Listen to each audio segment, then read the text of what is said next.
Hi guys, it's that time of year again. It is time for Game of the Year. Now, 2015 has been a massive year for games. We have been spoiled with some fantastic offerings, and I have put together my top 5 for the year.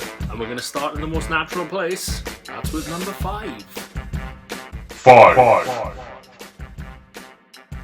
Kicking things off in slightly controversial style here, because originally I had Rocket League at number 5 on the list, but Dirt Rally was given a full Steam release as I was knocking this video together, and for me, when it comes to sport games for the year, Dirt Rally is more in my wheelhouse personally. It is a perfect representation of rally, and it is a great game.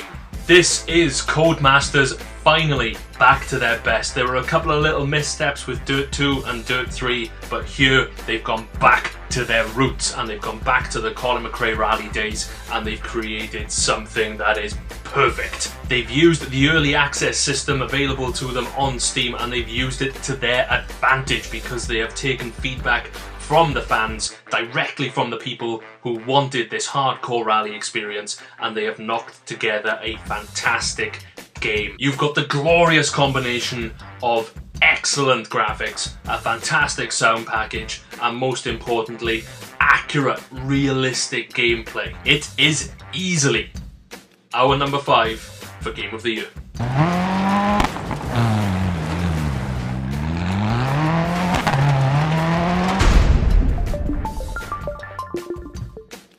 4. Yet again, a controversial choice at number 4 for The Witcher 3, because I imagine a lot of people would have expected this to get slightly higher on the list. But what you've got here is an excellent open world game which brings the world of The Witcher to life. Also, something I'm a big fan of with this game is that the developer, CD Projekt Red, has actually put loads of effort not only into the main game as they've released it, but they've also put loads of effort into the post-release treatment of the game. Loads of free DLC for people who bought the game, and vast improvements to the performance of the game and to the general look of the game, the feel of the game. They added more finisher animations, even little things like that. It makes a difference. It shows that they care about this game. They didn't just kick it out the door to make a buck or two. They actually care about the game they've created. And why wouldn't they? This is a fantastic game, fully deserving of number 4 on our spot for Game of the Year.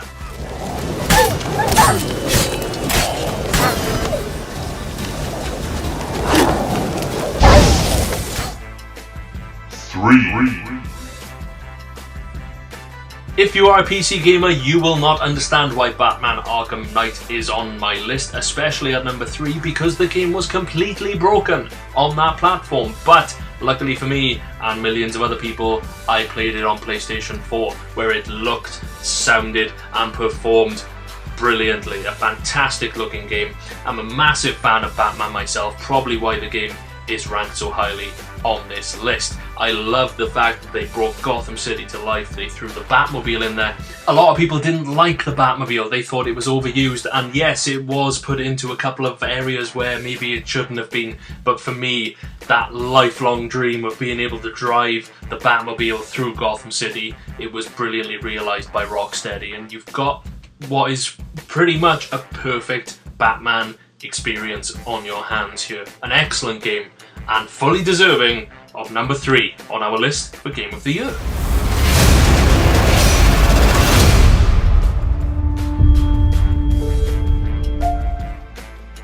2. Oh, the controversies, they continue. I should have called this the controversial top 5, because Dying Light is number 2. It's above The Witcher. It's above Batman. Why? This is why. I'll admit, there's nothing original about this game. It's the next game from Techland, the guys who made Dead Island, and it's a natural progression for that series. In fact, it's basically Dead Island with a much bigger budget. But what you've got here, you've got aspects of different games, like you've got Mirror's Edge, the parkour aspect put into this game, put in really well, works perfectly. You've got the melee combat, or melee first-person combat that you had in Dead Island, but again, it's that word, it's refined perfectly. And you've got a decent story, you've got really good graphics, and they've taken all the zombie games that have come out in the last few years and they put a unique spin on it by making the zombies more deadly at night time, having that day-night cycle, which I think works really, really well. I've really enjoyed this game. Like all the others on my list, it was a 10 out of 10 for me, and if you haven't played it, it's worth picking up as it earns the silver medal on our list for Game of the Year.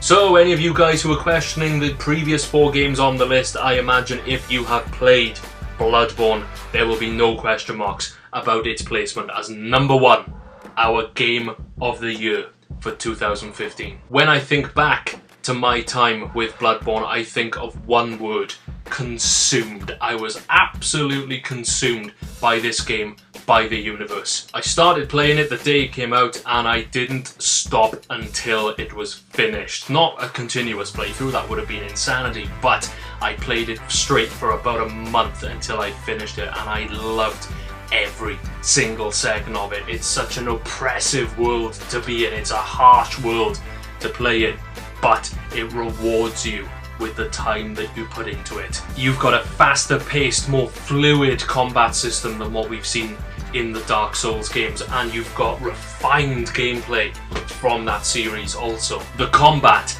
in Bloodborne is probably some of the best combat ever created for a video game. And ultimately, what it comes down to is a sense of achievement. When you start the game and you're in central Yharnam, and you will spend literally 2, 3, maybe 4 hours just going through that first part of the game, learning the ropes, learning how harsh a world this is, and just gradually increasing your abilities, gradually getting more confident, and then you get into a bit of a stride and you're able to compete with the game, you're able to fight back. And that is what I love about Bloodborne, the sense of progression and the sense of achievement. Not only when you beat individual bosses, but when you get to the end and you finish the game, you feel like you've accomplished something. Now, the Dipsy Dudes Game of the Year for 2014, last year, was Alien Isolation, so I think I'm starting to see a trend here where I like games that actually push back, games that challenge you, games that don't just leave everything laid out on a path for you and show you exactly where you've got to go. I like games that offer a bit of a challenge, and Bloodborne is right up there in that sense, and it is easily our Game of the Year for 2015.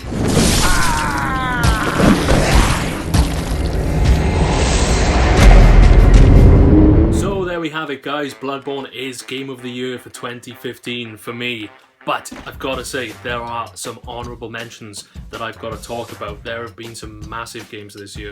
There's games like Until Dawn, which was a phenomenal, unique experience. It's the game that David Cage has always wanted to make. Excellent game. You've got games like the new Call of Duty. It's a return to form.